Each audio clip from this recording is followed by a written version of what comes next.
anapodiasa atikai pakatia atikai garade siapa nama siapa kita kalau kena mana lagi siapa diserupa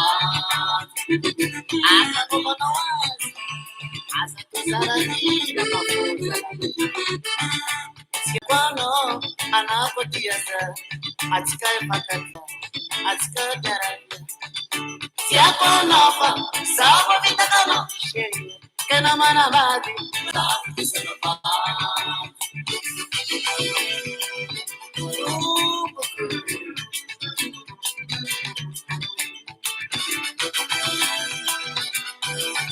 Aleluia. Todo na divisão, a nova piranha, pode uma frase, isso da variação. Quando se uma viva de novo, a nova polação, mas a madeira, é que a saúde faz. Todo na divisão, a nova piranha, pode uma frase, isso da variação. Quando se uma viva de novo, a nova polação, mas a madeira, é que a saúde faz.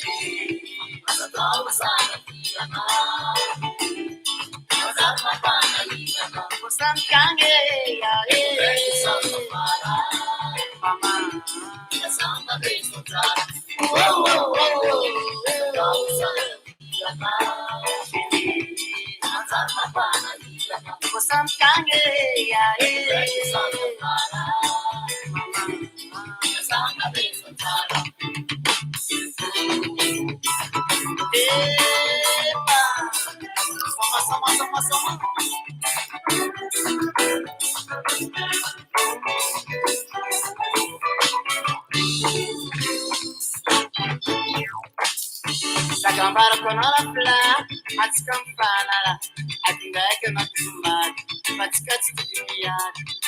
Pasamela chini, satya sabai, sike, ismaban, nikulanga simanalmat.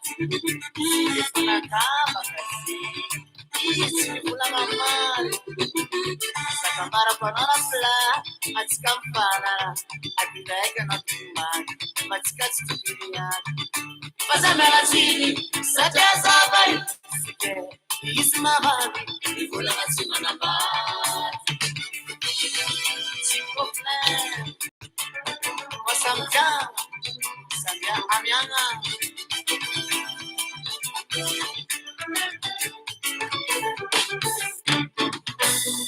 Todo na divisão, a nova piranha, pode uma frase, esse bicho só vai quando a sua viva de novo, a nova polação, mas a madeira, se a saúde faz.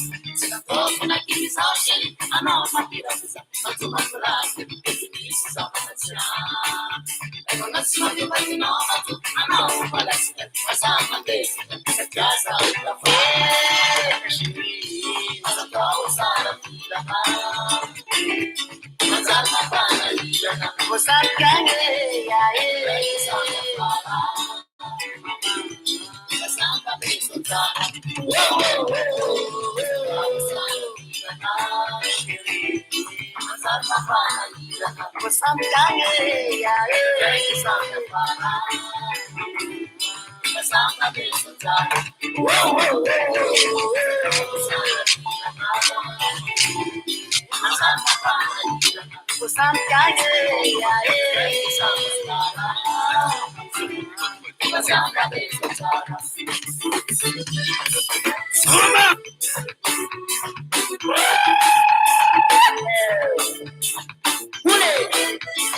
Esses problemas com essa massa.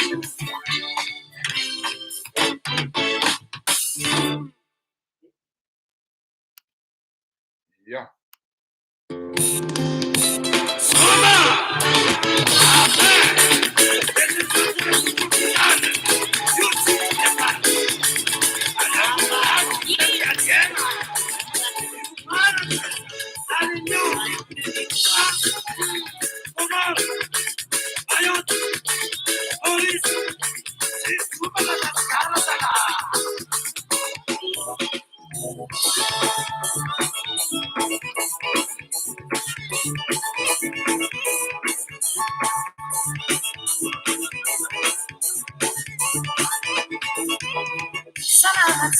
sena from the summer. I'm gonna be a simaresca de etuanaro. It's a gata to Kuvan, as I'm better to like. Come shake. If I ever said that Samosa, it's a Samade. Tina Disu for the Nana, Anarosa, Arupari, Sameko, Askaya. So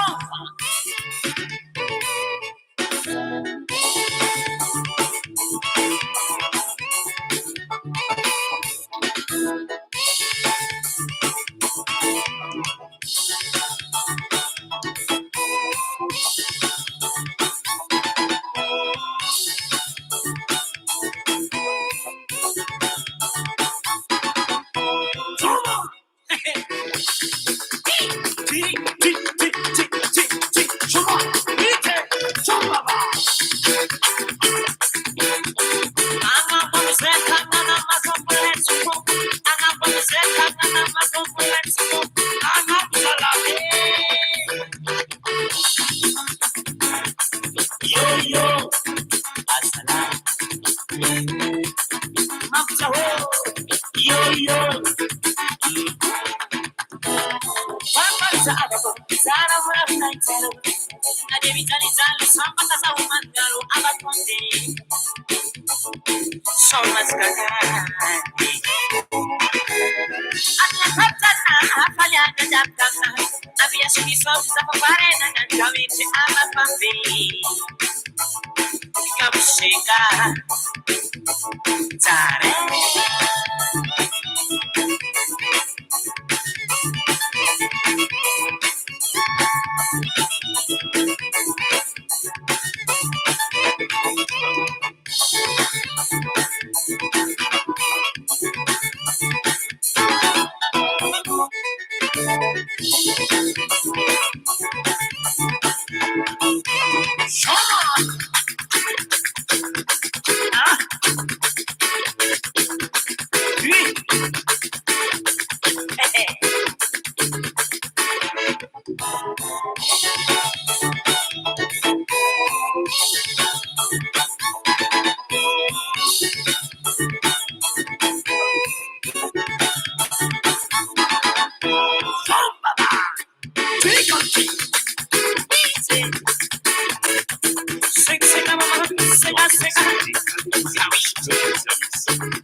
Patina Basesa, Sami Mananatan for the Yabe, take a Nipoga Lareño, Sesa Madagascar, Ergania Sege, Bana Madoya, Sega, Patina Basesa, Sami Mananatan for the Yabe, take a Nipoga Lareño, Sesa Madagascar, Ergania Sege, Bana Madoya. Alade, ule, César, ule papa, vas-y maman, aïe aïe aïe aïe.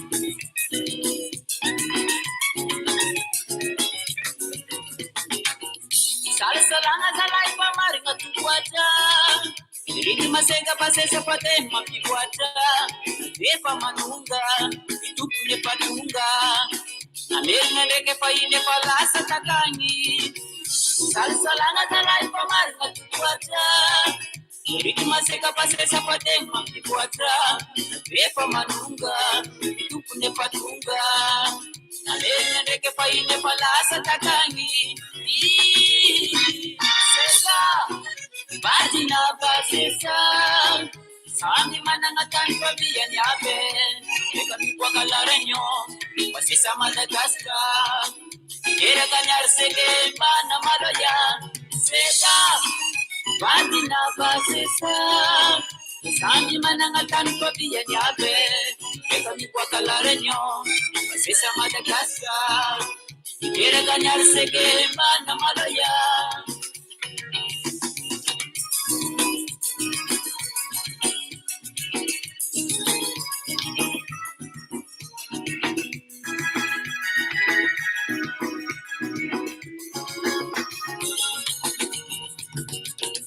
Robi lava pasari pulera Sensila se kambana maloya Enai pasesa akantu perapia Ela bela karabina satu kapenda Robi lava pasari pulera Sensila se kambana maloya Enai pasesa akantu perapia Ela bela karabina satu kapenda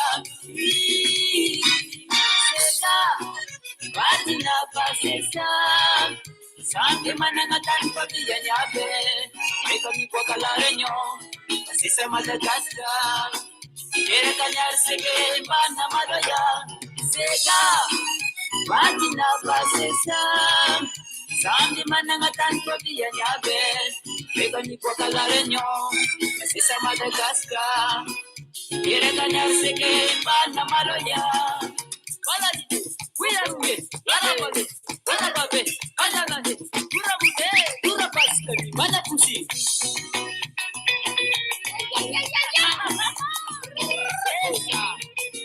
Masante mata.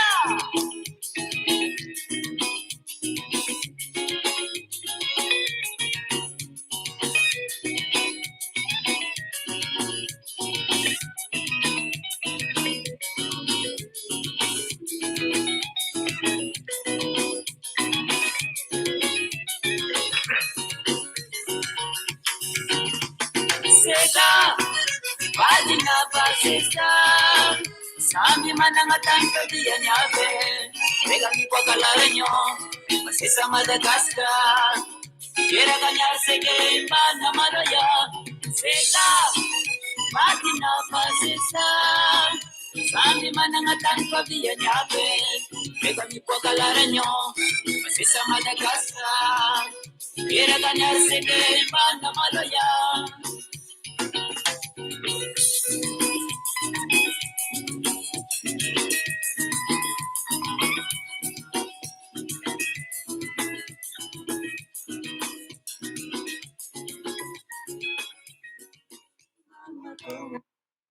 Salama tsika rehetra, akory aby aho, faly manamia ny mbola tsara.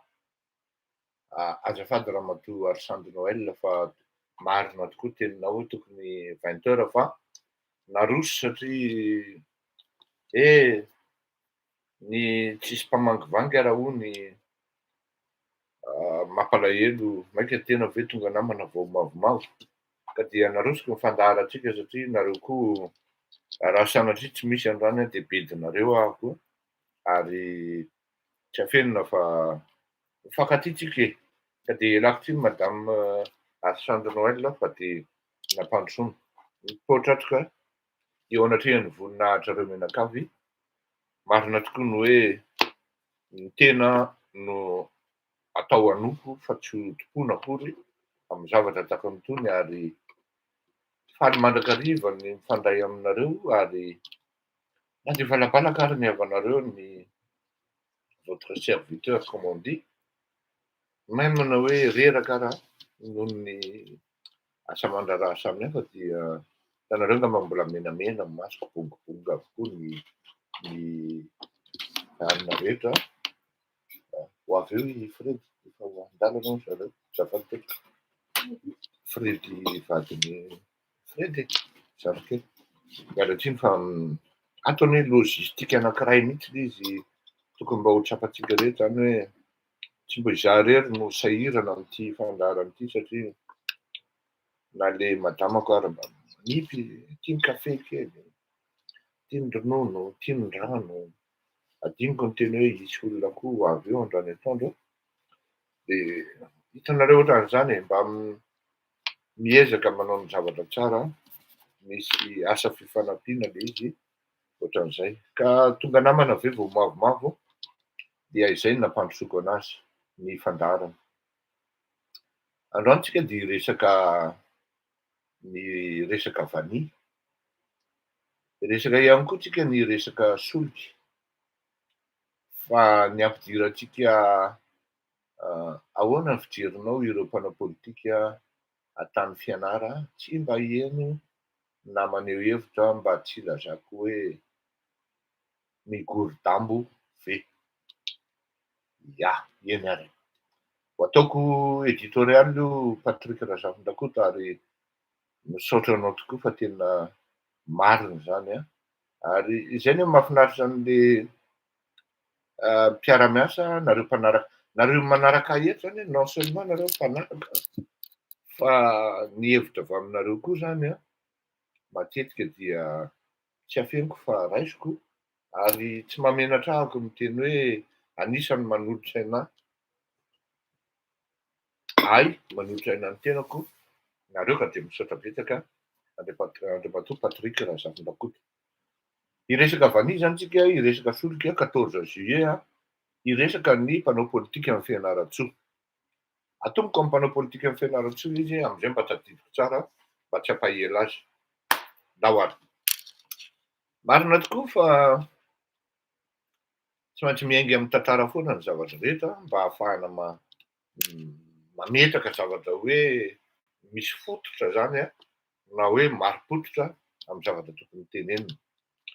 Raha anao survol ny tantarantsika dia tonga de tonga ao an-tsaintsika avy hatrany zany hoe Lucien Xavier LXM, Lucien Xavier Andriana Rainjaka. Zay moa zay. Oui, ohatrohatran'izay. Raha diso de Ahitsoro Razafindrakota tonga ao an-tsaina avy hatrany zany hoe Justin Rakotonomiaina. Tonga ao an-tsaina avy hatrany zany hoe Pety Rakotonomiaina sa Rakotonindrina. Tonga ao an-tsaina avy hatrany zany hoe Manandafy Rakotonindrina. Marina fa aty Manandrina no misy azy fa ao anatin'ny faritry ny Betsileo ihany koa zany. Galava kapitaine. Ya. Zany hoe reto maromaro taona nisy tsy fampianarana, mpampianatra eny amin'ny université na Fianaratsoa maromaro hoe. Mba tsy hisian'ny hoe LXMA, voilà. Fa le M tsy tadidiko Lucien Xavier, de le M toko tsy tadidiko fa Andriana Rainjaka tadidiko. Mba tsy hisian'ny fanavakavahana dia aleo angambandreo hoe anakiroa na telo reo no tononoko hoe Lucien LXMA, Justin Rakotonomiaina ary Pety Rakotonirina sa Rakotonomiaina, Michel. Zao ny olona mba mifandray kely tamiko tamindreo dia tsy kely fa mbola mifandray ary zay hatramin'izao de Ngapety. Ary na izy ary angamba tsy andrisan'izany teneniko zany. Fa raha jerenao ny tantara, jerentsika mianakavy ny tantara, de anisan'ny vivier misy ny intellectuel na izany hoe na lazaina amin'ny teny malagasy hoe anisan'ny ino ty izy teo, toerana nangalana ny manam-pahaizana, manan-tsaina sy ny manam-panahy tao anatin'izany atao hoe fahaizana sy fahendrena ary fanahy ny faritry Fianaratsoa. Sahako eto miteny aminareo hijoroako vavolombelona. Fa tamin'ny fahazazako de tena mafy loha ary tena naditra. Fa mipetraka herintaona tany Fianaratsoa gaga nareo hoe taiza ihany ary ny tsy mipetrahan'le rangahy ty. Mipetraka herintaona tao Fianaratsoa ary tao no nanomboka nahafantarako an'izany hoe tsara kany fianarana. Nianatra tao amin'ny collège Rogelina amin'iny miakatra, eo Antarantolo amin'iny miakatra Mahamanina iny eo amin'ny efintsika eny. Nianatra tao tsy tantara aminareo hoe inona ny résultat tao fa nanomboka tao ahako no nahalala ny zavatra hoe fitiavana fianarana. Nanomboka tao koa no nahalala ny zavatra hoe fahendrena. Ary tena folaka tanteraka verina avy any fianaratsoa any. Zany hoe le fianaratsoa mihitsy no toerana sompotry ny fahendrena. Satria na tamin'izany fotoana izany ary andeha sinema ianao, tadidiko tsara mihitsy le maître film sovietika tamin'izany, niesina fotsiny sisa natao tao amin'ny salle de cinéma. Raha mijery baolina ianao dia kandanitra le kazozy no plaisir. Zany hoe tsisy fakapalaha mihitsy amin'ny fianaratsoa, fa voatery mitady zavatra ianao anaovana distraction. Inona izay? Fianarana. Fianarana.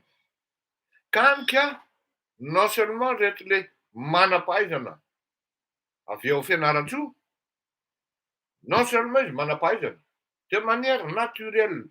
Osa mahatsiaro le namak'izay, laisany eo nareo Betsileo tena tsy afeniko fa manam-pahaizana nareo.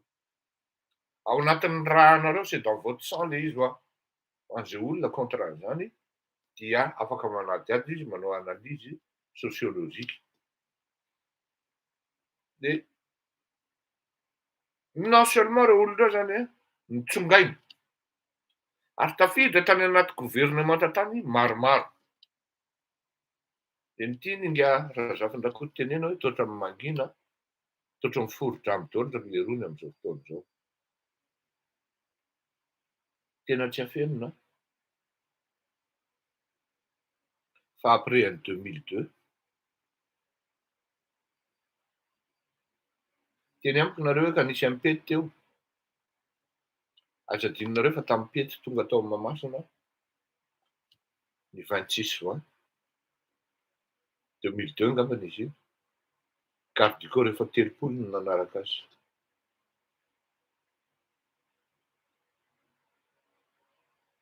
Nanomboka tamin'ny 2002 no potika tanteraka izany atao hoe fianaratsoa sy ny tapim-pahaizana sy ny mpanao politika baka fianarana. On a vu qui ont tenté de s'émerger, mais tout de suite, très rapidement, tonga dia tapaka tany amin'ny tenany. Raha tsy diso nisy an'ireto le mpiray tampo anankiroa hoe Razafy ry tsy maniry angambany izay, samy mpampianatra amin'ny université. Izy tia ministry ny fampianarana anankiray, ohatrany somary badalely iny, tsy mipersa mihitsy. Eny fa na dia ramatoa Christine ary, elle a beau être la présidente de l'Assemblée nationale, mais je ne pense pas qu'elle soit respectée. Na dia hoe présidente ary izy tsy manana notoriété le ramatoa. Tsy manana Madame Christine tena tsy afenko anareo, tena respecteko. Tena respecteko iny ramatoa iny. Fa non, tsy manana envergure izy. Satria ny antony, tadidiko zany hoe LXM zany. Teny zany zavatra iray roa, kingakinga mihitsy raha tsiraka manatanteraka ny orientation nga LXM, présidentin'ny Assemblée nationale zany. CSR nga Justin Rakotoninena mendraky tamin'ny bourse. Anisan'ny olona ienono ngaratsiraka teny. Fa za moa milaza aminareo, impiry zay ramatoa Christine ny teny hoe tomobile ny député, tsy nisy nieno. Io nahafantarana hoe aiza ho aiza le envergure an'izy fa ny olana manko dia zao. Lasa tsy manana force intsony ilay fianaratsoa. Satria zay olona manomboka manamanam-bola, zay olona manomboka manamanam-pahaizana, dia aty andorany fotsy aty raha zafin-dadria tsy maniry misaotra tompoko aty andorany fotsy aty no ahitana ny tranonareo mijoalajoala mipetraka fa nilozana tanteraka ilay hoe fianara anika raha mba misy hetsika atao hoe fianara dia matimomoka satria ny zanaky fianaratsoa zay tokony hitarika dia efa eny andorany fotsy amin'iny akaikikaiky ny avoloha iny zareo no mipetraka ary misy ary ny tena grave dia zao efa tsy miseho considéré ny tena ntsony izy hoe etsy leo sy efa tafapaka tanteraka amin'ny aty Antananarivo manambady-merina dia potika tanteraka le fahaiza manao anatin'ilay atao hoe politika sy fahaiza manao eo amin'ny atao hoe sehatry ny ara-pirenena firenena kanika zay mahatonga an'ireo hoe tsisy aheno teny tentrahanareo amin'ny plasy mipety izy kosa ve nigadra isan'andro isan'andro eo mba manana ny fianakaviako ao izy fa rehefa tsy anao nareo a dia aleo anao zay mba vitako ety ambadika ety satria tsisy fotoana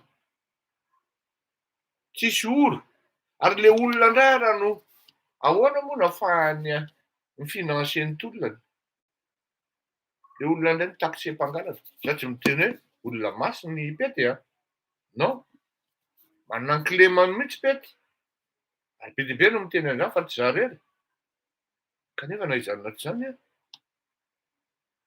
anisan'ny mpitolona iny anisan'ny misoratra ao anatin'ny tantaran'i Madagasikara reny tahaka ny hoe ry Justin Rakotoninena Elix Masy ny karazana fa izao ilay taranaka taty aoriana rehefa nanomboka tafitafita dia nilaozany fianaratsoa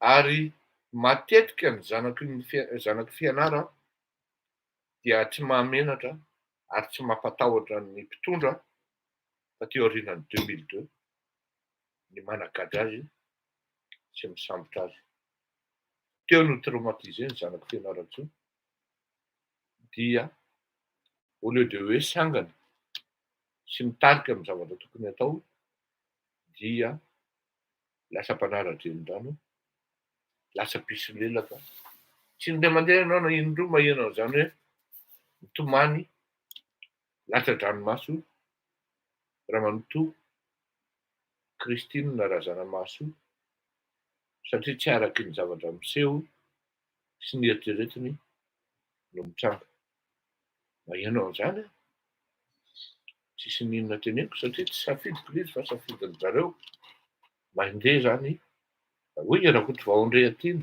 olobe zany misaotra pito Rajonary Patrick aty Manandrina koa izy iny sa tsy tadidiko sa misy anankiray zay ny fihevian-jareo ny tiako tenenina hoe potika raha mizoatsika amin'ny teny izao no fianaratsoa ary tsy dia hitako loatra hoe iza satria ny lasan'ny s'orienté taty amin'ny hoe fandriana lasan'ny s'orienté taty amin'ny business ny zanaky fianara indrindraindrindra ho an'ny fanaovana vato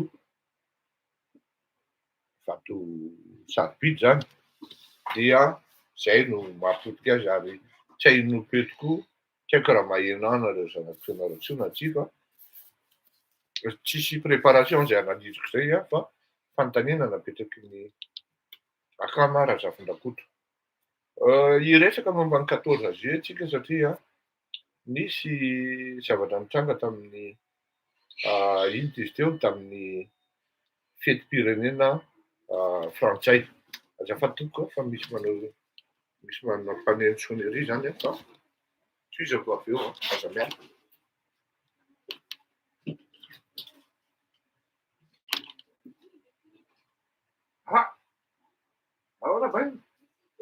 de me dire, salut, hein, il a de me dire, bah, là, salut, Miss Manuka, ouvre Thibaut, prends la clé avec Tati. Non, tu prends la clé avec Tati. Au salon, même, hein, vite, vite.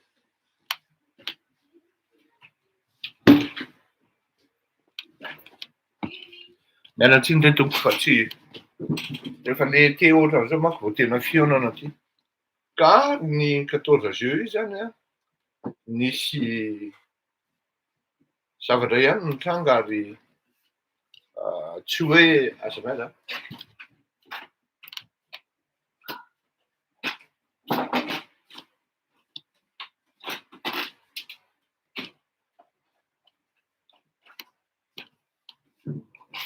Tsy hoe mandrangitra akory raha miteny an'izany fa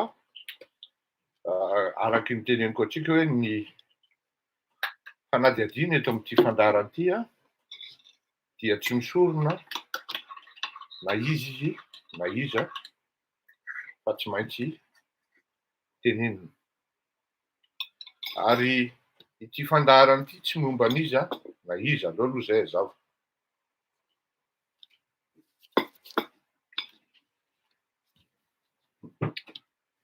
Tsy mbo de nandeha ny défilé normal daholo ihany hitantsika hoe bon tena nasehoan'ny frantsay zany fa manohana ny tolona na hoe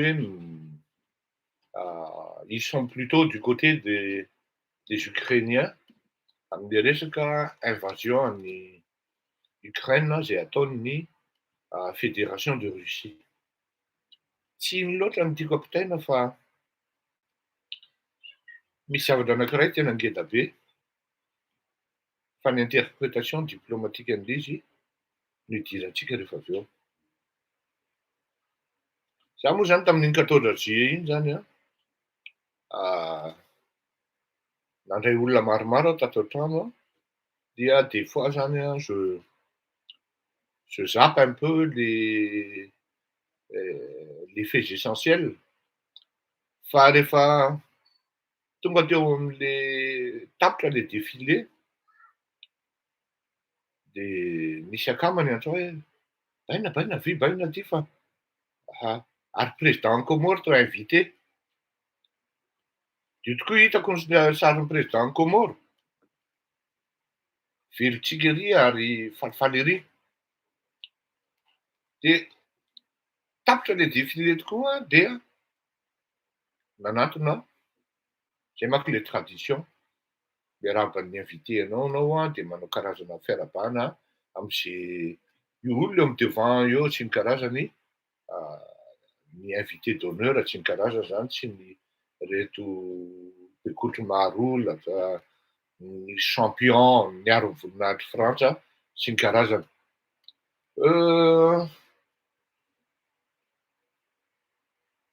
Nanaitra anahy ny filazany ilay mpanao gazety hoe le président des îles Comores est l'invité d'honneur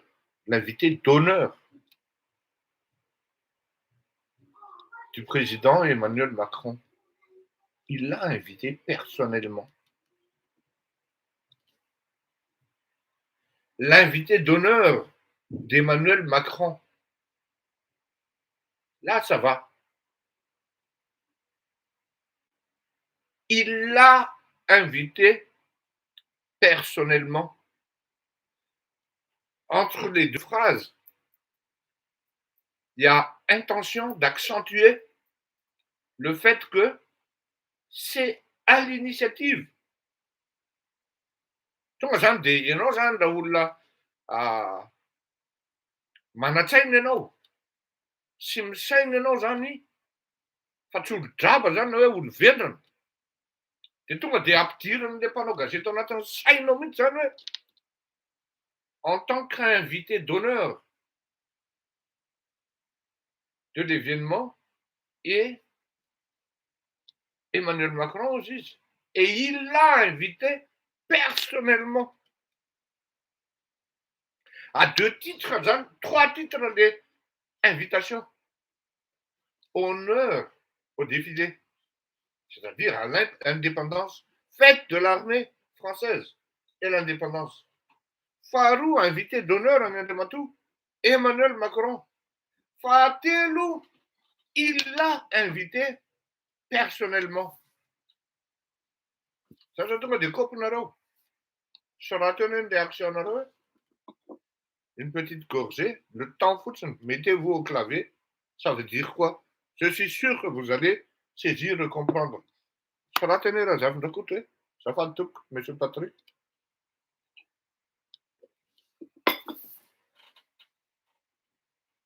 Tel quel est, à ce qui raquel, rein niet à voeten. Toen wat is sûr à faire, à une arrowe, il n'en tient qu'un zai. Rein niet à voeten.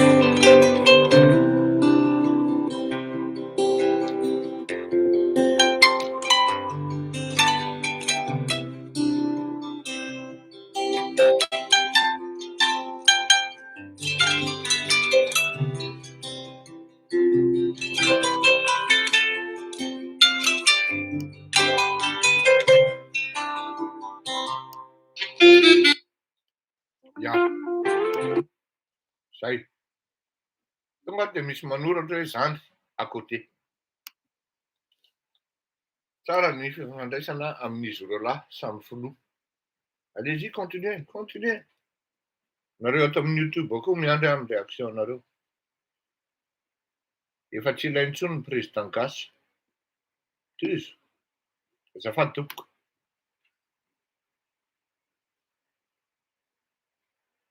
Allez, va. Là, ouais, à vos claviers.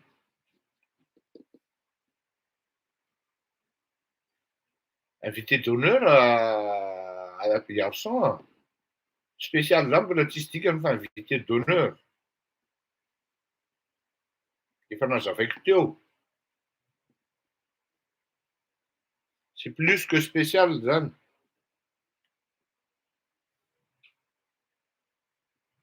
Voilà, ici c'est la France. C'est une guerre, ça fait un coup de taux. Il se passe. Ça ratate un enfant de cana comorien. Fan gas, siro. C'est une guerre, ça fait un coup de taux. C'est Patrick et Dieu.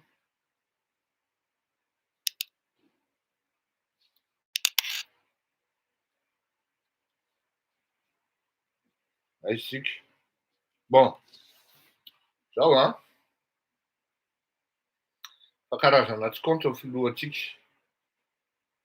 Le président français considère le président comorien Matunga Raizan. Farah Nyandri, Farah Newe, Isakundri Azirat. Aïsa, Matunga Raizan. Zane, réaction à Zane, Slavta, Amzava Tikwaza, fine. Nanamban comorien Chica, merci, fine, Nananich. Ça va, hein?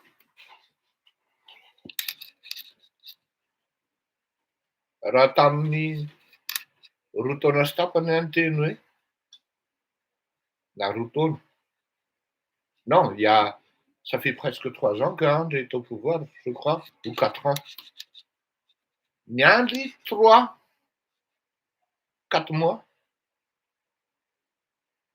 Voilà, Ariel Johnston, il a trouvé la bonne réponse. Ni président comorien, nous représentons l'océan Indien. Seconde réponse, choix, Russie et Europe.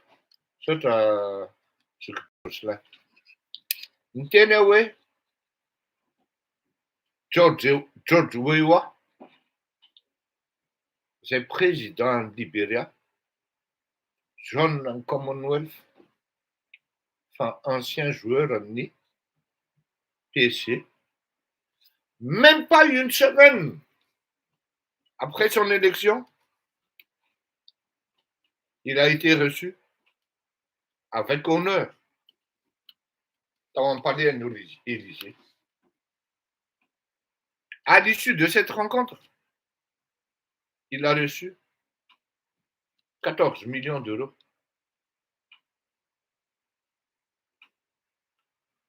Ny filoham-pirenena malagasy andro ny Irina Rajoelina ny andro 4 mois 5 mois zay vao niraisy ny filoham-pirenena frantsay ary rehefa mivoaka tao ny filoham-pirenena malagasy dia nanao impair, nanao erreur grave pour fausse et mauvaise interprétation. Rehefa nataony ny mpanao gazety interview. Zany hoe ny zavatra tsy niteneniny Andriamatoa Emmanuel Macron no namety resaka izy mirahalahy en sourdine, zany hoe out of recording entre la chef d'État na hoe tena tsy izay mihitsy le compréhension izy no nivoaka ery amin'ny haino aman-jery hoe nifanaiky zay fa amin'ny heritaona volana juin dia ho avy any Madagasikara Andriamatoa Emmanuel Macron ary possible averina amin'ny Madagasikara l'île Gepard. Vareo izy le filoham-pirenena frantsay, même pas 2 jours après, là je demande d'explication, j'avais amené l'opposition. Ce qui est rare en la matière, sinon en l'espèce, dans l'histoire de la République française. Oui, une opposition maintenant demande d'explication. Il faut savoir, il faut connaître, il faut être au courant que même 1 millimètre carré du patrimoine foncier de la France, 1 millimètre carré du patrimoine foncier de appartenant à la France, à la République française, le président n'a aucun droit d'accepter, d'octroyer à un pays ou à une tierce personne. Il n'a aucun droit. C'est comme si, c'est la Constitution qui dicte ça, qui impose cette situation. C'est comme si le président français est un nul, d'IA de son propre gré.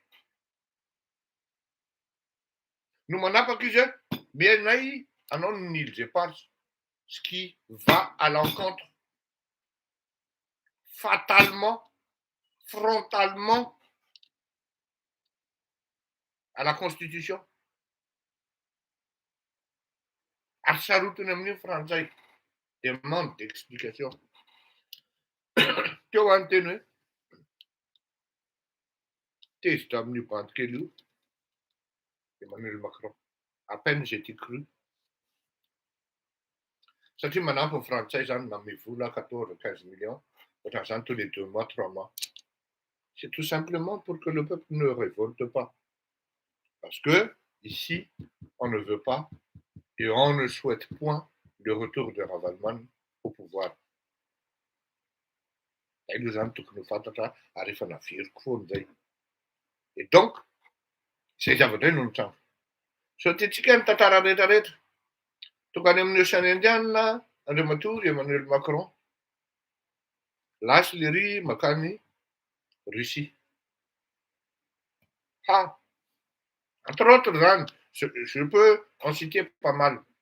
Mais là, le gros du problème, ce sont les officiers qui ont servi la France et qui savent ce que c'est le coup d'État. C'est pas avec un fusil de pompe, en amenant sa femme, qu'on puisse planifier un coup d'État. À un coup d'État, on pense toujours au plan de repli, c'est-à-dire plan B. Et on ne doit pas s'encombrer ni de bagages, ni d'une personne non formée par rapport à la mission en question. À une seule condition, mais tu commando gouvernement les Vadringa Philippe, François, ce qui est faux, ce qui n'est pas vrai, parce qu'elle-même, dès l'instant, arrêtée, des fois collapse, ni d'octane. Io zany no tena problema be ary efa niteneniko io. Vous allez avoir des problèmes avec l'arrestation de ces officiers-là. Libéreur olona fa tsisy olona hoe andeha hanao coup d'état de hitondra vady. Taiza koa nisy an'izany eto ambony tany. En plus colonel efa nitondra régiment anankiray tany amin'izany atao hoe Mali.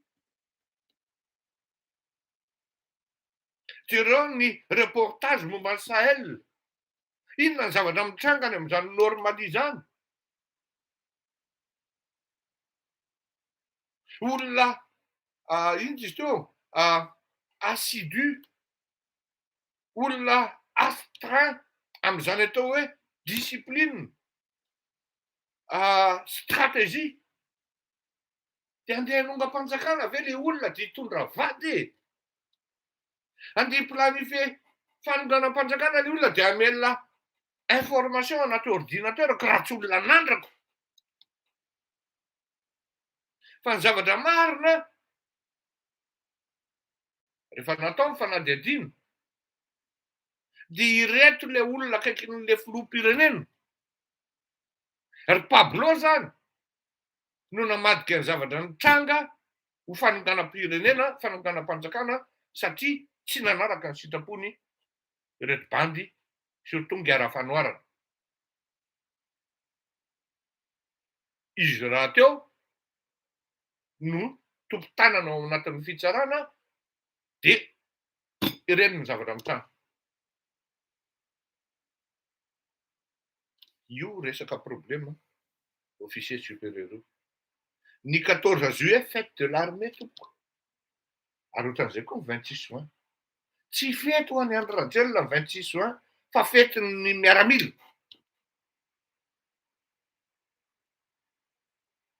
Fetin'ny miaramila, fête de l'indépendance, fetin'ny Bekotro Marolatra. Comment voulez-vous que Emmanuel Macron, qui est chef suprême de l'armée, il a 2 militaires, 2 officiers supérieurs qui ont sacrifié 27 années de leur vie dans l'armée française à servir, à défendre l'intérêt de la République française. Ils puissent inviter quelqu'un qui emprisonne ces hommes. Ni de Emmanuel Macron, c'est comme si c'était un moment de détente, de plaisanterie. Samy nahita an'izany tsika menaka voanareo sensible. Tonga dia mahatsapa hoe misy message diplomatique enjana be zany zavatra any. Madame Borne était à côté, qui avait serré la main du président comorien, qui est aussi, d'ailleurs, taxé par les journalistes français de dictateur, qui est venu aux Comores, au pouvoir, par le biais d'un coup d'État. Fa zany zavatra ny entina sur le plateau, hita média, jeren'ny média rehetra hoe, ary surtout message hoe, à peine ane le antsika élu par suffrage universel le. Fety tonga coup d'État na tonga avy teto e. Ary marina ny teninga i capitaine Jocelyn ato hoe, i président Comore zany no karazana pilier amin'ny frantsay aty amin'ny Océan Indien zao. Interprétation diplomatique zany. Zao teneniko anareo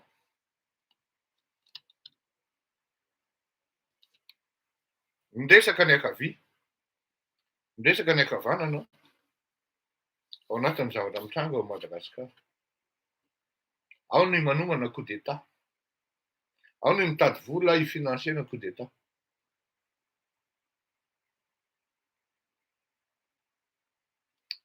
Tsy fantako zay mety toy amin'ireo zavatra ireo. Fa ny zavatra fantako dia zao. Raha mbola hoe resaka hoe aloha tsy teny fa tsy dia mamoaka sekret fa tsy tiako.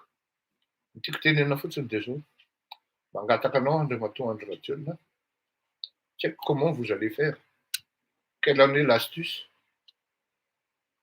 azonao atao ne bon je vais vous conseiller azonao atao libérenao le olona avec manao simulacre fitsarana eo oui bon 10 ans d'emprisonnement et avec 5 ans d'interdit d'entrer à Madagascar. Donc c'est-à-dire tonga de extradenao izy refoulé de quoi ça du territoire malgache avec 5 ans d'interdiction d'entrée. Au moins ianao zany tranquille ianao am'zay. Libéreo le olona. Fa raha izany anaty zany. L'acte d'emprisonnement est déjà consommé. Ary efa niteny hoe olona ny Saint-Cyr reo. Ils vont jamais lâcher. Mba imagineo kely hoe sanatria ianao midoboka ao Madagasikara ao zany. Sanatria a. Ino anie mba tsisy zany. Où est-ce que vous allez? C'est en France, monsieur. C'est en France. Et c'est quoi la suite après?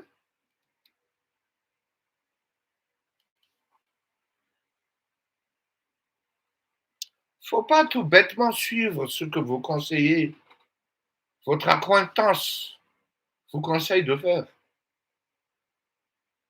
Je vous dis, ce sont vos pires ennemis, les gens qui sont autour de vous, qui vous conseillent mal. Ce sont vos pires ennemis.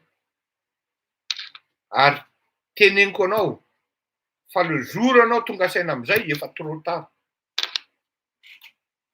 Trop tard. Iresaka momba ny vanitsika zay misy dépendance an'izay ihany koa. Ao mino aho fa tsy mandrainga amin'ny ministère amin'ny finance raha miteny hoe 1000 milliards ariary non rapatrié amin'ny resaka devise io. Usufruit an'ny vanille.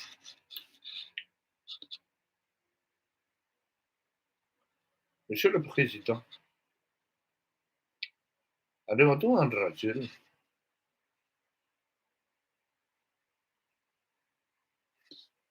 Ava. Ozy raha tsirak'izay mba sanina baovy.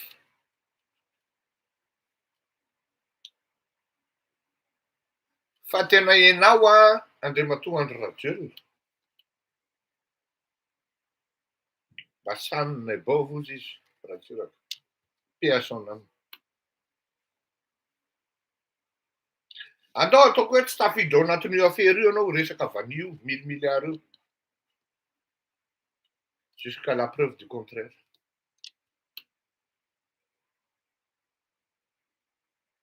Fa zao ao anatin'izany atao hoe appareil gouvernemental. Fitondrana izany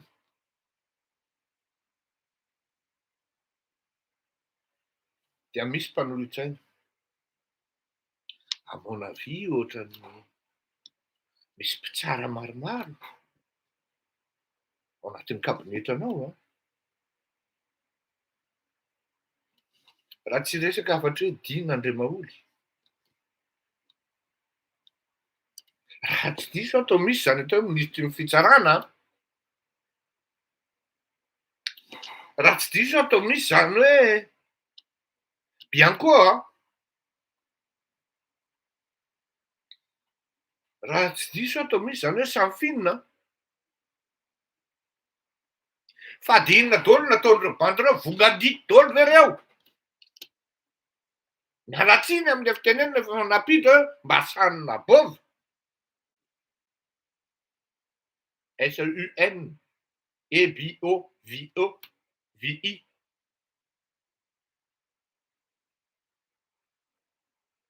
Fa reo olona efa vongadito tsisy mahatsamy teny hoe Monsieur le Président, tsy mety anie ty structure ty. Rien que pour la structure. Le gars Mam Ravatmang était venu raconter ça pendant 1h30 de temps. Par télé, caméra interposée. Real TV teo. De sekoa le TV anankiray. Izy tena zao no miteny hoe tsy faty ary mety ara-dalàna tsara ny manao compte offshore.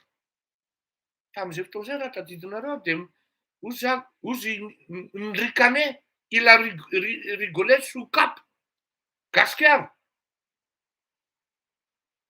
Nanisy izy zany dika zany hoe tsy hain'le rangahy ty akory ny zavatra teneniny. Gasikara ça va encore. Fa nazavain'ity rangahy ty tsara mihitsy hoe mandeha ny exportation ny vanille dia any Maorisy no mitambatra miditra ny compte anankiray. Izany no fidin'ireto collaborateurako na confrère ho filohan'ny secteur an'ity vanille, ce qui est un cartel d'ailleurs. Taiza teto ambonin'ny tany tompoko nisy an'izany hoe firenena anankiray manana système bancaire, ce qui n'est pas bancal. Misy ny BMI ao, izay miara-miasa amin'ny BNP, misy ny ino dizy teo BNI, miara-miasa amina banque de premier ordre aty Frantsa koa, misy ny BOA. Taiza teto ambonin'ny tany raha ohatra aveo hoe mi-exporter siramamy ny Mauritianina dia aty à Madagascar ny domiciliation les comptes. Hanao an'izany ve Mauritianina?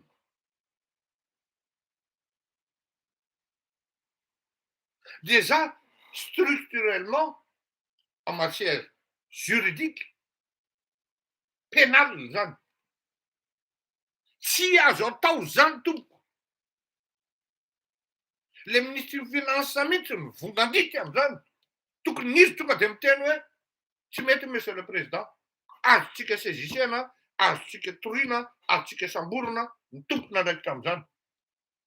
Io ataony Andriamatoa Ranjato Elina io, fa Ranjato Elina indray ny harcelen'ny mpanao gazety. Fa atsy misy vanille tsy miteny le la gazette de la grande île satria akamany. Pénal zany tompoko. Zany natao hoe détournement, recette de devise malgasy hoe dia ataonao mitransiter amina compte any Maurice.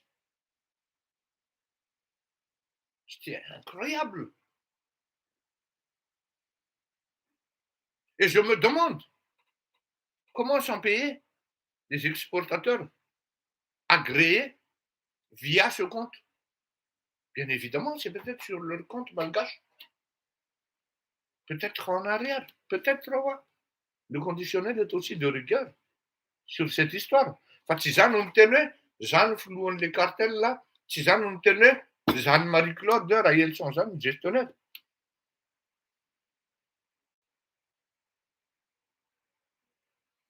Fa maninona amin'ny fanjakana? Efa fantatra zany hoe aiza ny volany mandeha, aiza ireo milliards ariary ireo ny tsy rapatrie. Fantatra ny hoe zany ny olona tokony samborina. Fa maninona mianahana amin'ny fampijery fotsiny.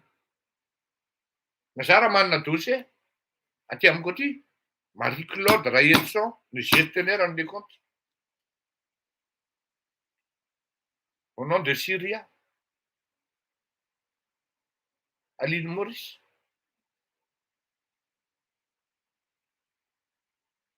À moins que ce soit une société à part entière. Efa mode opératoire ohatran'izany io, mandeha bois de rose dia jamais rapatrie. Vadika Mercedes classe zay izy aveo. Ana ministre zay tsy manana an'le pouvoir d'achat akory. Vadika 4x4 aveo takin'inona. Simple de marcheur ana voiture. No lasa baible.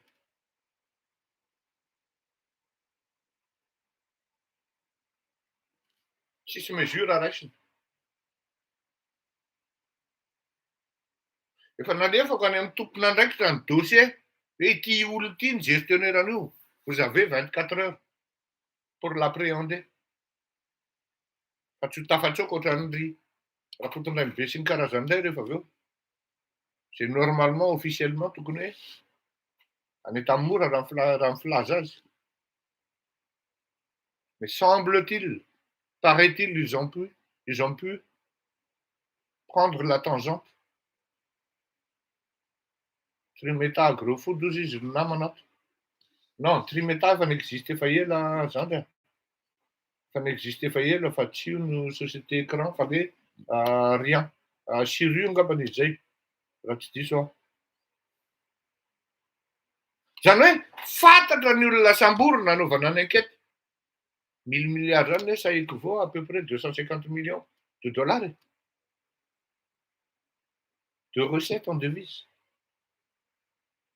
De mieritreritra nareo tsika malagasy hoe inona ny dira amin'ny patalohako amin'izany? 250 millions de devises miditra ao amin'ny compte ny banque centrale.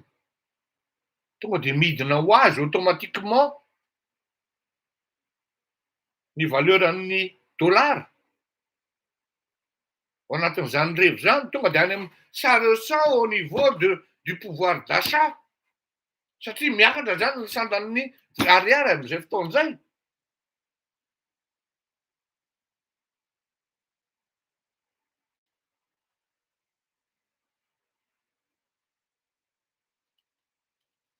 Voilà.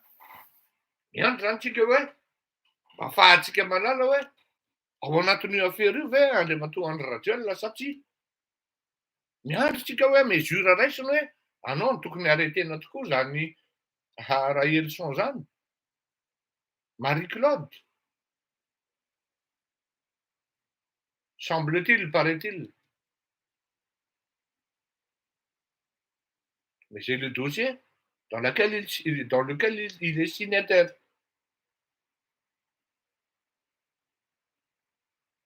Oui.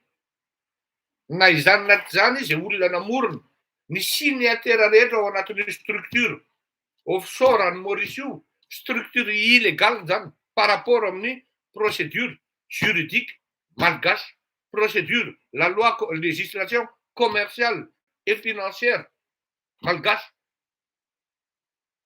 Any Maurice zany no azo atao hoe satria société offshore autorisé mametraka azy. Fa par rapport amin'ny lalàna, ny fandrarahana sy ny finance ao Madagasikara, illégal zany. Mandefa voanjobory ianao exportena any Frantsa na any États-Unis de tsy maintsy ao Madagasikara ny rapatrier. Fa tsy mbola mandalo any Allemagne aloha. Mialatsiny atoko. Tsy mbola nisy ohatran'izany hatramin'izay niainana. Ka mandalo zany no fidin'ireto confrèreko filoha. Que nini? Et qu'est-ce qu'on a à foutre de ça? Il y a un manque de respect de la législation malgache en la matière. Un manque de respect flagrant. Tsy solon-kafa ny teny, fa izy tena no ny teny. Ce qui est un acte illégal. Et c'est un acte pénal.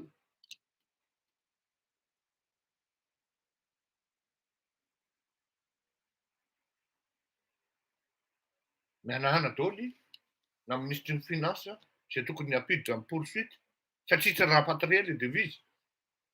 C'est bien beau d'aller contacter Midi Madagascar et tout ça, mais elles sont où les poursuites? Non. Tena ambany ianao nefa ny vary andrahoana raha tsisy. Arrêtez vos conneries.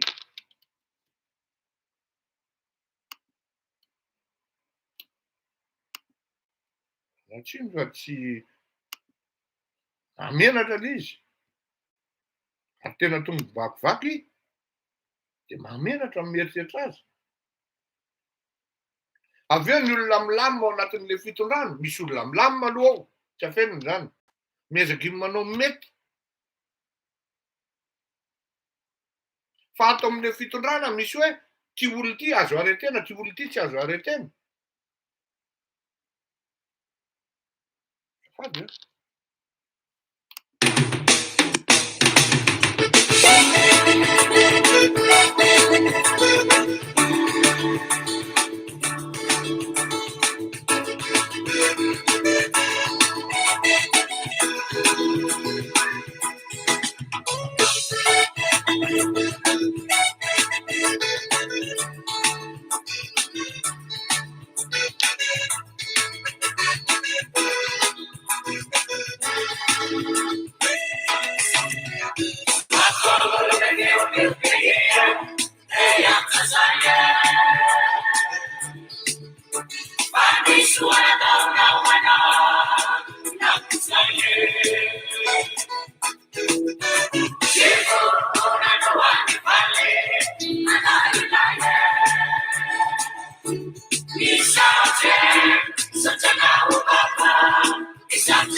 Iany ary izay hira zay dia hira tamin'ny JMJ tamin'ny tsy tadidiko 2019 angambany izy iny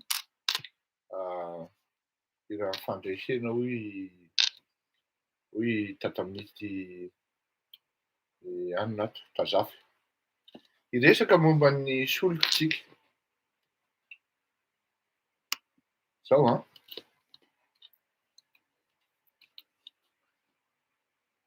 nivoaka tamin'ny France 24 moa zany tsara mba nahito nareo ny ankety momba ny volamena, la route de l'or. Ampametretena ny lazana zany hoe anisan'ny nanana andraikitra. Efa nilazaiko taminareo tany aloha tany ny tenatsika tao anatin'ny ankety iny ary tsy afenona ampametretena ny lazana zany.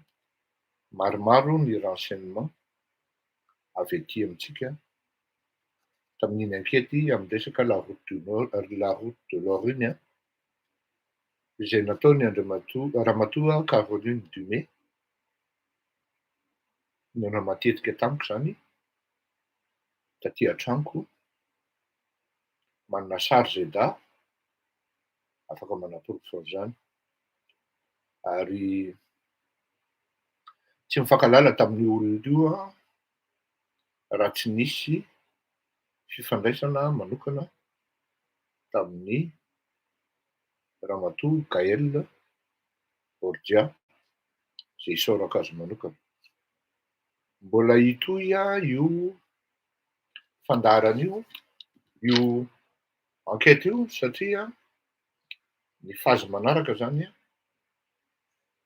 dia identifiena daholo amin'izay ary ho avoaka daholo ireo tompon'andraikitra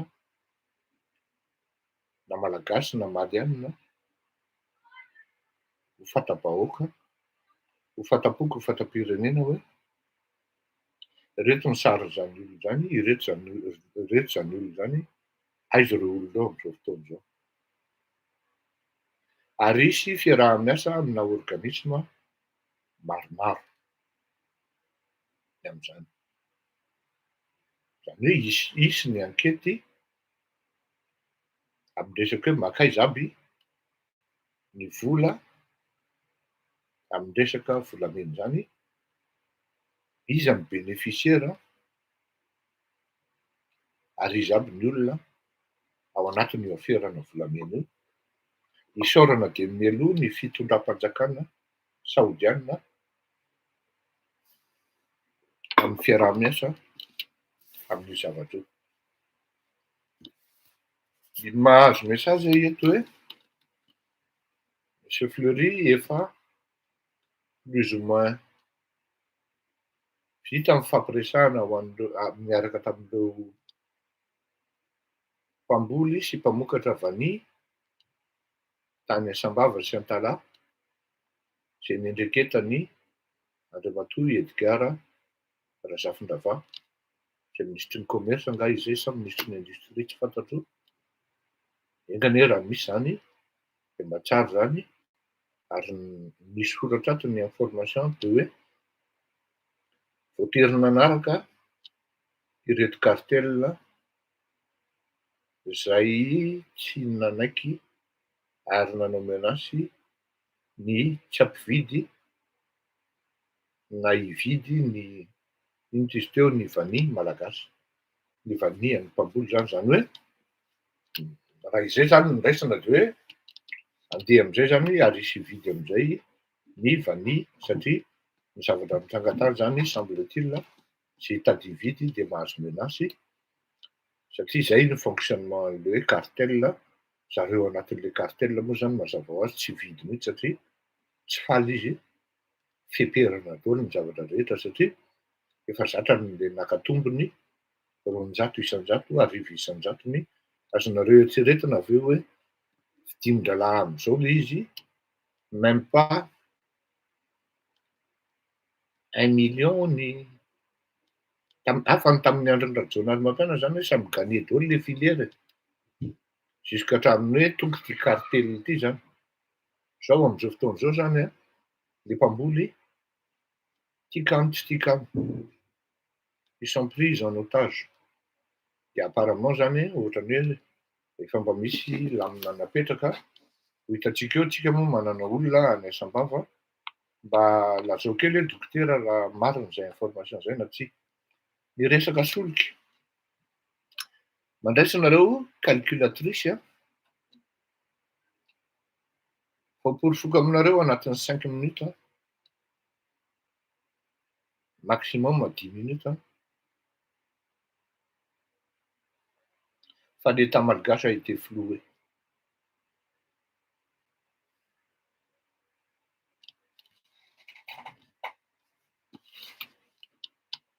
Zao a, ary mbola mitenaina hoe inona moa zany ny rôle ministry ny finance, inona moa zany ny rôle ministry ny énergie,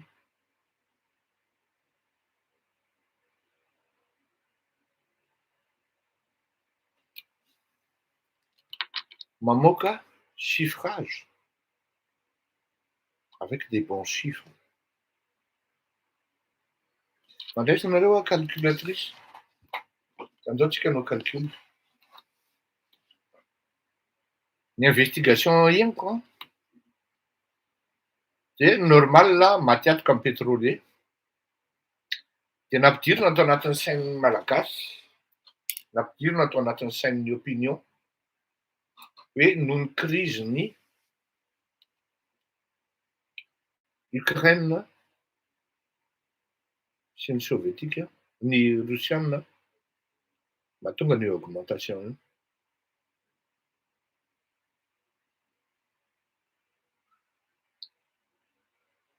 Le lendemain de la décision, manipuler, influencer, escroquer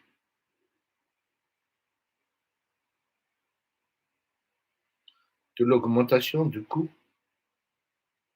à la pompe des produits pétroliers qui anidina 94 dollars, jereo ny rapport ny coût-an'ny baril, sachant qu'un baril fait 159 litres.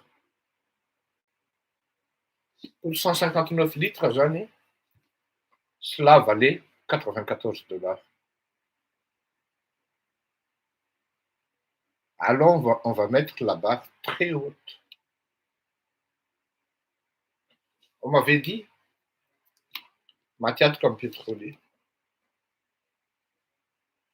On m'avait dit, au départ, leur coût est déjà estimé à 4100 arias.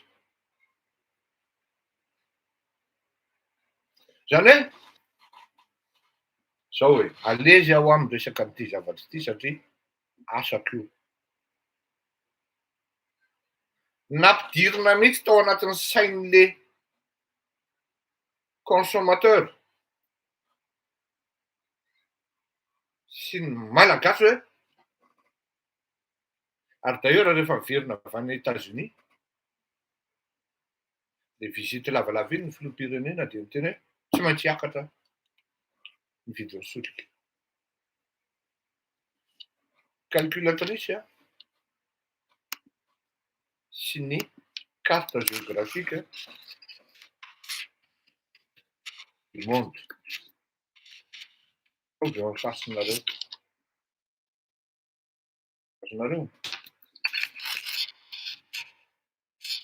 Lazaiko anareo hoe une fois de plus, on a été floué. Ary tsy vitan'ny hoe floué, escroqué mihitsy. Isika mianakavy. Ary raisiko tompon'andraikitra an'izany, ministre ny finance, ministre ny énergie, pour ne pas dire hoe ny fitondram-panjakana mihitsy. Zao. jereo tsara ny karta dia mba lazahoa hoe aiza ho aiza ny idiran'ny crise rosiana hormis la loi, ny base économique, ouais, la loi sur l'offre et la demande. Si vous me parleriez de la crise pétrolière, genre par rapport à l'Europe, là je peux vous comprendre. Mais de là à dire crise de l'invasion, conséquence de la crise de l'invasion russe en Ukraine. Amsaina sy mandinika vetsika menakavy la route du pétrole. Andao hoe tena hoe atao miainga lavitra be mihitsy hoe avato Koweït na Qatar na Arabie Saoudite na Oman na Yemen mandalo ato amin'ity mer d'Arabie ity dia miodina tsy miodina akory fa tonga dia mahitsy be dia tonga aty amin'ny pointiny Madagasikara. Zany hoe tsy mandalo amin'itony ranomasina mainty ny rosianina itony. Tonga dia amin'iny mer d'Arabie dia tonga dia tafiditra mandalo amin'iny Maldives sy ny karazan'iny iny pointiny Sri Lanka iny aty alavidavitra aty izay tsisy idiran'ilay rosianina akory na ukrainienne.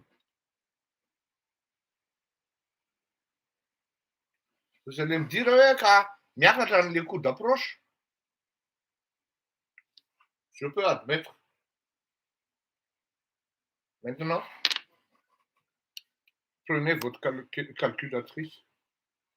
J'ai bien dit tout à l'heure, ouais, $94 sur une variation en cours des produits pétroliers.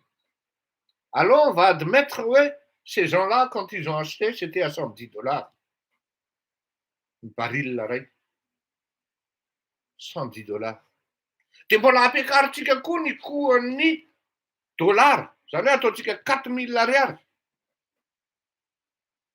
Ça veut dire départ zany any amin'ny toerana iangany tsy any Russie io na any Ukraine io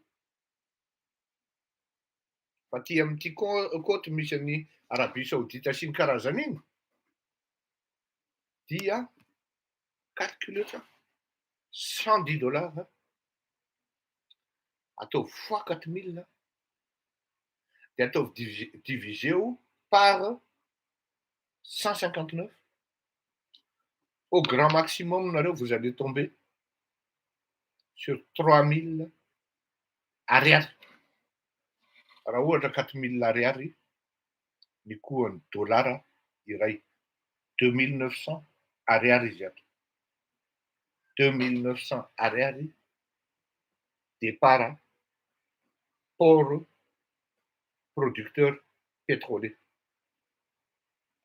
Eo amin'izay ny miditra ny hoe chargement sy ny karazany à 2900, ça ne pourra jamais, et alors là, jamais les 3500 ariary. Teo zany efa raiza iny moa zany coût any ambadika any, on va dire hoe nandra zany le ministre ny énergie, nandra koa le ministre ny finance. Dia mbola azo nuancer io satria hoe coût any ambadika any tsy vao maîtriser antsika, azo maîtriser ny tompoko. Azonao atao manao demande anakoho, demande budgétaire ny filaza zany amina compagnie anankiray, amina port anankiray, azonao atao zany.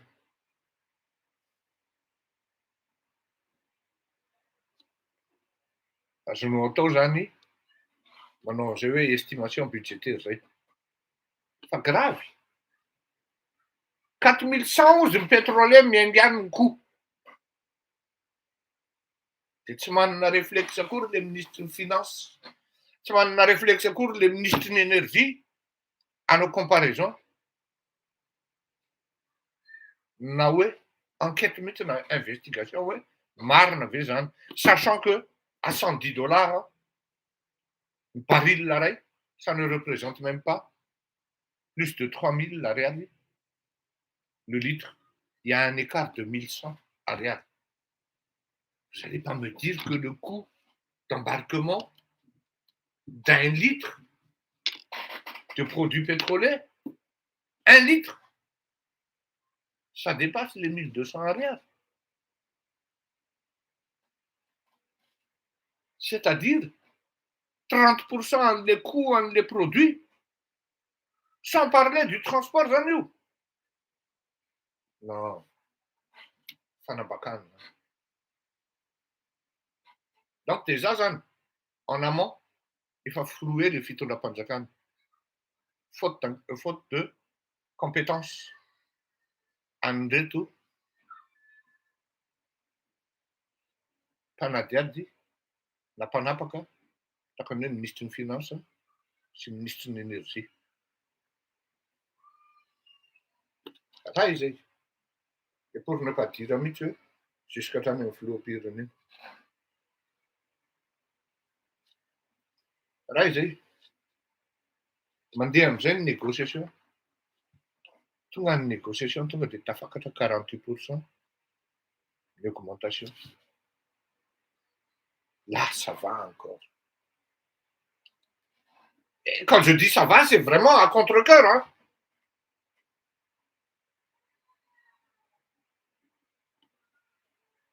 Jamais. Moyenne de 1500 arrière, même d'augmentation. Sachant que faites votre calcul, vos calculs. Alors, 3500 c'est des paramètres. Tu les simulations des paramètres. Il faut qu'on ait masse de temps de paramètres de calcul. Là.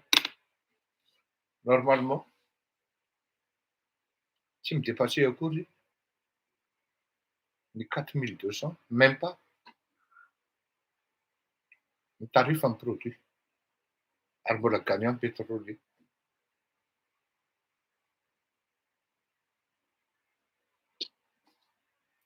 Nyakata, en moyenne 1500 entre 1800. Pire. Et c'est là où vraiment un scandale. Ça, c'est un métier, tu sais. Bah, il ne nous a pas cause de ton position.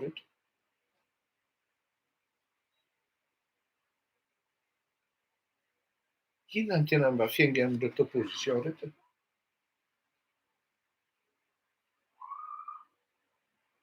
Ohatrany totrina iana hoe hicrie au scandale. Hein?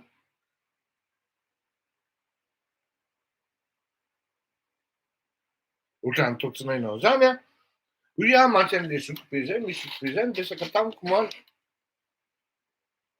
To zahako hoe na izy koa raha ny teny. Ohatr'izany rozy izy. Ohatrany mangina daholo ny rehetrarehetra no izy, ohatra amin'ny silence complice izy e. Dia niana apika hoe ry zoky e, fa ianao fa tsy kopy hoe miady seza no ataon'le rony. Na ny opposition ara hoa, ny olona opposition zany manana force de proposition. Force de proposition mba hitan'ny olona hoe inona ny proposition avy any aminao. Fa na mitsikera araka hoe tsy hain'le rony akory. Hoe scandaleux zavatra mitranga io. Raha misy le augmentation zany 1500, 1800, ça peut aller encore. Tsisy masika ohatrany sakay ozy raha tsy raka Didier zay paix à son âme. Fa rehefa ifanarahana mihinana azy dia lany io.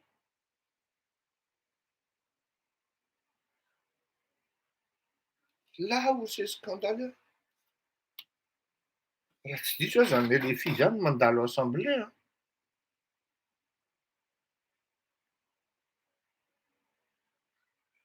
La des finances. Sa tapaka atao hoe manana pouvoir amin'ny filoham-pirenena ampidina ny sandany TVA.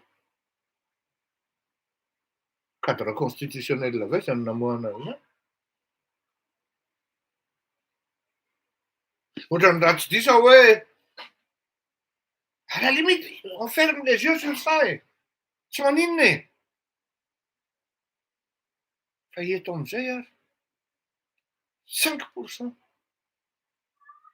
Midina 5% de TVA. Mais cela traduit quoi, mes chers amis? C'est là où vous n'êtes pas brillant. Vous n'êtes pas sensible. Mba sanona bo vous ratsiraka. Fa ahoana daholo reto vahoaka malagasy reto matory daholo.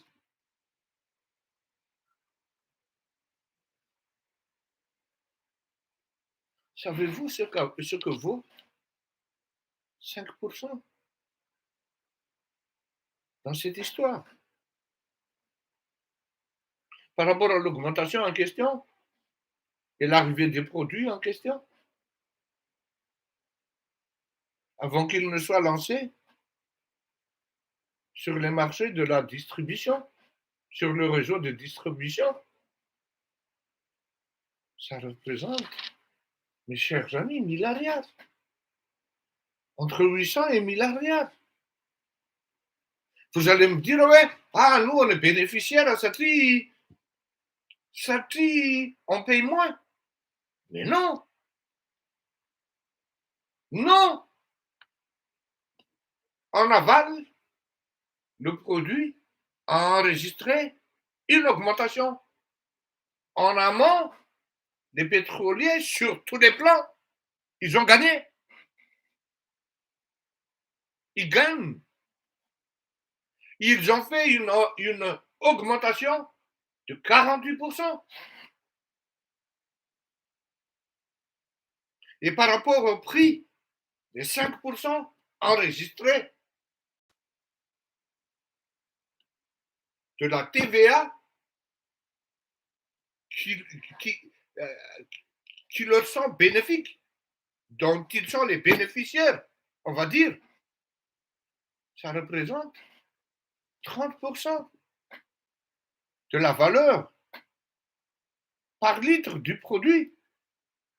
Donc si on fait le cumul, le calcul en moyenne, ils ont enregistré 78% d'augmentation, mes chers amis. Faites vos calculs encore. Milliards plus 1500, ça fait 2005. Milliards plus 1800, ça fait 2800. C'est de l'arnaque.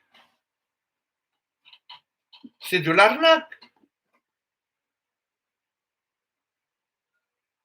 C'est scandaleux.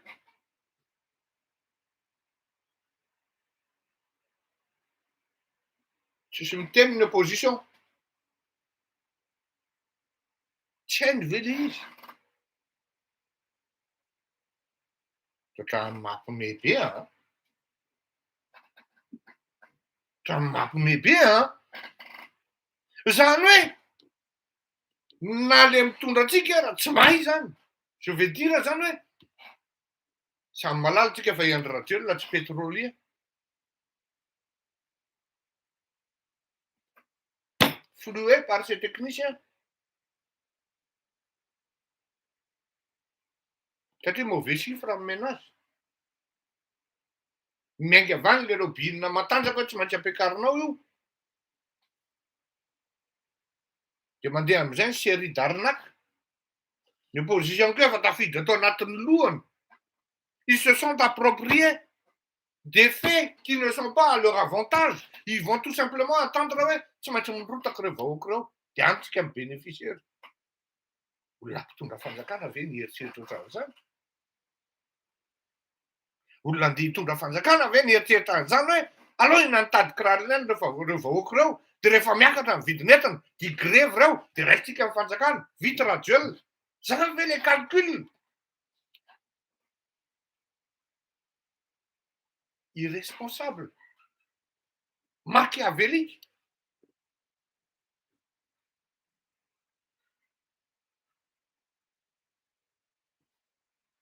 na mitondra na mpanohatra mialatsina fa samy tsaninitsaniny mialatsina moekakiozy izy lesinono tany fenorivesto zay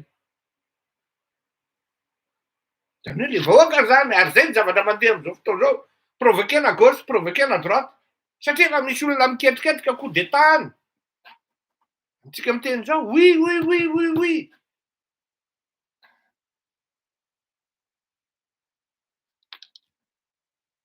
e karakarao am'izay fa zao ny fotoana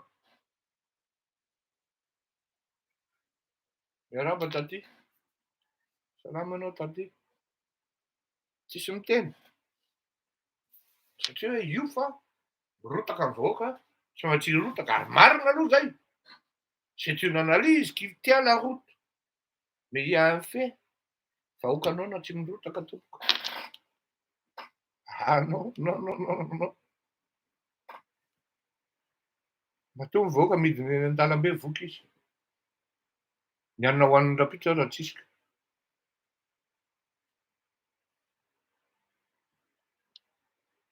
raikitra amin'ny fitadiavam-bola hoe zao ny montant terme tsipaipaika anonganana ny andro ratsy zao ny montant oui il y a un coup d'état qui se prépare pour plus de détails c'est pas là ok mialatsiny fa anao veloma ary amin'ny inona moa androany alahady androany raha tsy manoto dia amin'ny talata ny fotoanatsika raha tsisy ny urgence ary amin'ny zoma manome fotoana anareo fa hiresaka momba ny la gazette de la grande île tsika satria amin'ny la gazette de la grande île zany hoe manendrikendrika olona zany de tena facile sans base sans preuve ny olana de zao niza hitoran'ny la gazette de la grande île tsy andraisa azy satria misy olona costaud be ao ambadikany ary zay zavatra hoe manimba ny zavatra rehetra donc ho anareo victime an'ireny zavatra ireny petraha tsara fa tafiditra ao anatina drafitra na plan na provocation le izy oui lovasoa tena mba miankavy anao mihitsy hoe mandraisa calculatrice ny tarifan'ny baril am'izao fotoana zao attendez je vais voir tout de suite androany androanytsika miteny zao ohatriny